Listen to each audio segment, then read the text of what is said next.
맹인소녀와 사암오행침. 눈 대신 손을 얻은 심의. 제14편 세계로 향하는 길. 사암침법과 약침요법을 융합한 새로운 치료법이 공개된 후 사암한의원에는 전 세계에서 환자들이 몰려들기 시작했다. 특히 서양의학으로 치료가 어려운 신경계 질환 환자들이 많았다.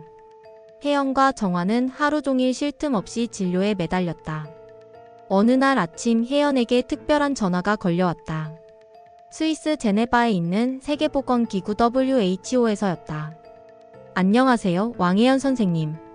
저는 세계보건기구 전통의학과 닥터 마르틴 슈미트입니다. 네, 안녕하세요. 선생님의 논문을 읽어보았는데 정말 획기적인 치료 방법이라고 생각합니다. 혹시 올해 제네바에서 열리는 국제전통의학 심포지엄에서 기조연설을 해주실 수 있겠습니까? 세계보건기구의 기조연설 요청이라니. 혜연은 잠시 말을 잇지 못했다.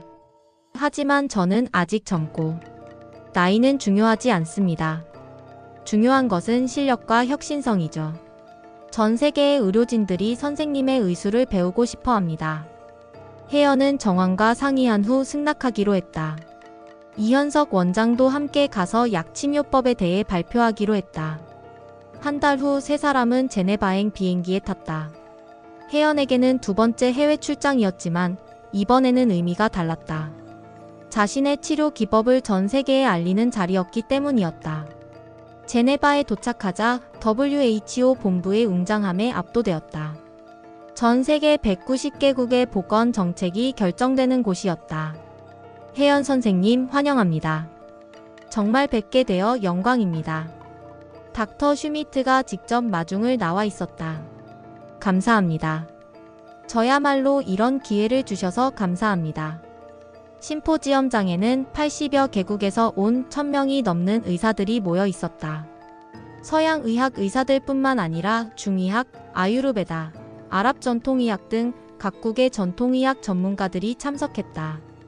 신사숙녀 여러분, 오늘 기조연설을 해주실 분은 한국의 왕혜연 박사입니다. 그녀는 24세의 나이에 이미 동서양 의학 융합의 새로운 지평을 열고 계십니다. 박수가 터져 나왔다. 혜연은 단상에 올라서며 긴장을 느꼈다. 전 세계의 전문가들 앞에서 발표하는 것은 처음이었다. 안녕하세요, 여러분. 저는 한국에서 온 왕혜연입니다. 오늘 제가 말씀드릴 주제는 전통 침술과 현대 약물요법의 융합을 통한 신의학의 가능성입니다.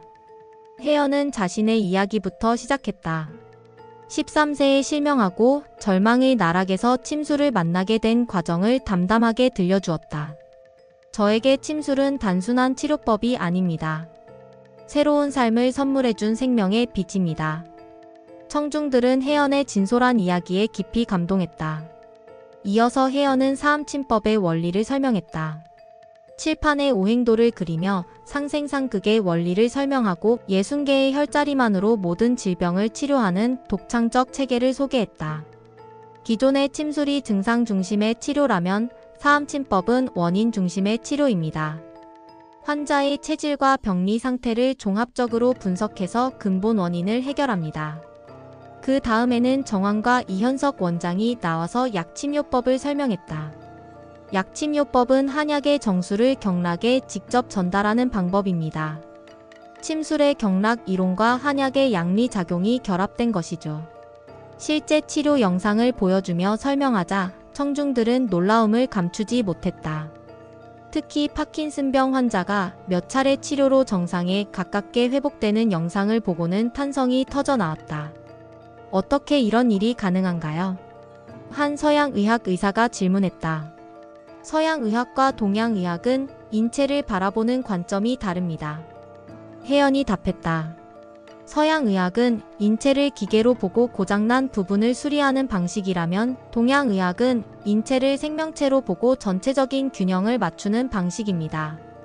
두 방식이 만나면 시너지 효과가 나타납니다. 질의응답 시간에는 다양한 질문들이 쏟아졌다. 맹인이신데 어떻게 정확한 진단을 하십니까?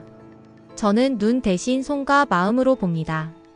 오히려 겉모습에 속지 않고 환자의 본질을 더 정확히 파악할 수 있어요. 약침의 부작용은 없습니까? 이현석 원장이 답했다. 엄격한 품질 관리와 멸균 과정을 거쳐서 제조하기 때문에 부작용은 거의 없습니다. 오히려 기존 약물보다 부작용이 적어요. 이 치료법을 다른 나라에서도 시행할 수 있습니까? 물론입니다. 다만 충분한 교육과 훈련이 필요합니다. 저희는 국제적인 교육 프로그램을 준비하고 있습니다. 발표가 끝나자 기립박수가 5분간 계속되었다. 많은 의료진들이 혜연에게 다가와 명함을 건네며 협력을 요청했다. 닥터 왕, 독일에서 이 치료법을 시행하고 싶습니다. 도와주실 수 있나요? 프랑스 파리에도 센터를 만들고 싶어요. 일본에서는 언제 배울 수 있습니까? 하루 종일 각국 의료진들과 미팅을 가졌다. 모두들 사암침법과 약침요법을 자국에 도입하고 싶어 했다. 닥터 슈미트는 혜연에게 특별한 제안을 했다. 왕 박사님, WHO에서 이 치료법을 공식 인정하고 전 세계에 보급하는 프로젝트를 추진하고 싶습니다. 프로젝트 디렉터를 맡아주실 수 있겠습니까? 프로젝트 디렉터요? 네, 각국의 의료진들을 교육하고 치료법을 표준화하는 일을 담당하시면 됩니다. 물론 WHO의 정식 어드바이저 자격으로요. 혜연은 깊이 고민했다.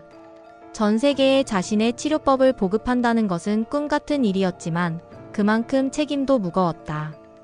시간을 좀 주세요. 동료들과 상의해본 후에 답변 드리겠습니다. 그날 밤 호텔에서 정환, 이현석 원장과 함께 회의를 했다. 혜연 씨 정말 대단한 기회예요. WHO 어드바이저라니. 정환이 흥분해서 말했다. 하지만 부담도 크죠. 전 세계 의료진들을 교육한다는 것이. 이현석 원장이 조언했다. 혜연 선생님, 사암 선생님께서 늘 말씀하시지 않았나요? 좋은 의술은 혼자만 가지고 있으면 안 된다고. 세상에 나누어 줘야 한다고. 그 말에 혜연은 마음을 정했다. 스승사암이라면 분명 이 기회를 놓치지 말라고 했을 것이다. 다음날 혜연은 WHO의 제안을 수락했다. 감사합니다, 닥터 왕. 이제 전 세계 환자들이 혜택을 받을 수 있게 되었습니다. 그렇게 해서 전통의학 현대화 프로젝트가 시작되었다. 혜연은 1년에 3개월씩 제네바에 머물며 각국 의료진들을 교육하기로 했다. 첫 번째 교육생들은 유럽과 북미에서 온 50명의 의사들이었다. 대부분 서양의학 전공자들이었지만 동양의학에 관심을 가진 개방적인 의사들이었다. 오늘부터 4주간 여러분과 함께 새로운 의학의 지평을 열어가겠습니다. 혜연의 첫 수업이 시작되었다. 처음에는 언어와 문화의 차이로 어려움이 있었지만 점차 서로를 이해해 나갔다.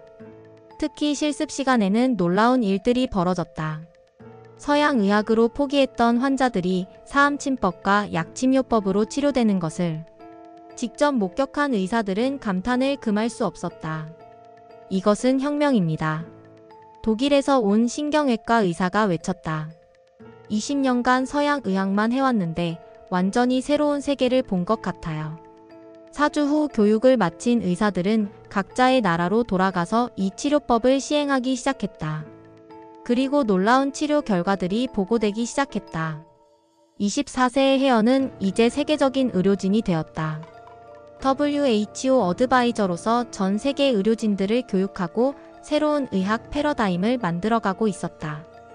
하지만 혜연의 마음 한구석에는 여전히 그리움이 있었다. 스승사암이 이 모든 것을 함께 볼 수 있었다면 얼마나 좋았을까. 선생님, 제자가 선생님의 가르침을 세계에 전하고 있습니다. 혜연은 밤하늘의 별을 바라보며 사암을 그리워했다. 비록 눈으로는 볼 수 없었지만 마음으로는 스승이 자신을 지켜보고 있다는 것을 느낄 수 있었다.